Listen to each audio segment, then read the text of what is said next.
सभी लोग इसको जानते हैं कि हम सेनाओं के सम्मान में, शहीद सेनाओं की आत्म शांति एवं वर्तमान जो अभी तत्पर हैं बॉर्डर पर, तैयार हैं, तैनात हैं हमारी रक्षा सुरक्षा के लिए, उनके आत्मबल को बढ़ाने के लिए 8 दिसंबर से 14 दिसंबर तक बगही धाम, कुशीनगर, गोरखपुर, उत्तर प्रदेश में हम श्री राम महायज्ञ का आयोजन कर रहे हैं।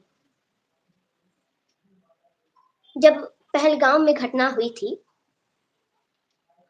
तो उसी समय बड़ी सरकार की प्रेरणा हुई, भगवान की प्रेरणा हुई। मन में ऐसा हुआ जी, कि हम सेनाओं के सम्मान में एक यज्ञ करें। जी, उन्हीं की वजह से हम इस समय इतने स्वतंत्रता से जी रहे हैं, रह पा रहे हैं अपने देश में।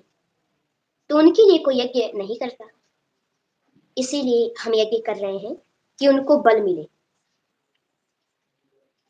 अभी तो हम यही कहेंगे कि बहुत भव्य दिव्य यज्ञ हो रहा है और सेनाओं के सम्मान में हो रहा है, तो सभी लोग पधार करके वहां पर आ करके हमारे यज्ञ को सफल बनाए। ये आपका कार्य जो है ये इतना पुनीत कार्य है और सेनाओं के लिए व्यक्ति अपने लिए व्यक्तिगत अपने हित के लिए धन धान्य सुख शांति समृद्धि के लिए व्यक्तिगत तो आयोजन करते हैं, पूरा ख्याल रखते हैं, लेकिन आप सेनाओं के लिए जो कर रही हैं ये वाकई में ये बहुत बड़ा देश हित का कार्य है जो आप कर रही हैं।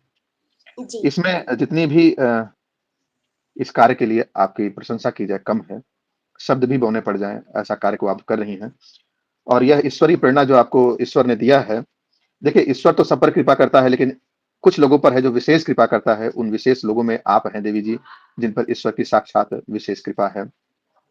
हमारे हृदय में भी ईश्वर है, दुनिया के सबके हृदय में ईश्वर है, लेकिन व्यक्ति अपने लिए जब सोचता है तब उसकी कृपा होती है। जब व्यक्ति समाज राष्ट्र और सेनाओं के लिए सोचता है तब उस पर विशेष कृपा होती है ईश्वर की। तो आप वो विशेष हैं और आपसे वार्ता करके मैं भी अपने आप को धन्य और विशेष ही मान रहा हूँ। आप 5 वर्ष की अवस्था से ही कथा कर रही हैं।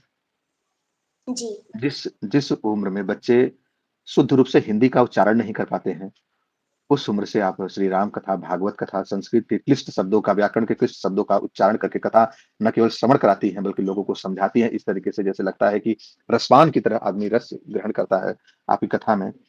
तो इसको क्या मानती हैं देवी जी? सब अपनी भगवान, साधना मानती हैं, अपनी साधना मानती हैं या साक्षात उसकी कृपा मानती हैं? उन्हीं की कृपा है सब, क्योंकि ना हम कोई साधना किए और ना ही कोई तपस्या किए हैं। कुछ तो पिछले जन्म का होगा और कुछ भगवान की कृपा हुई।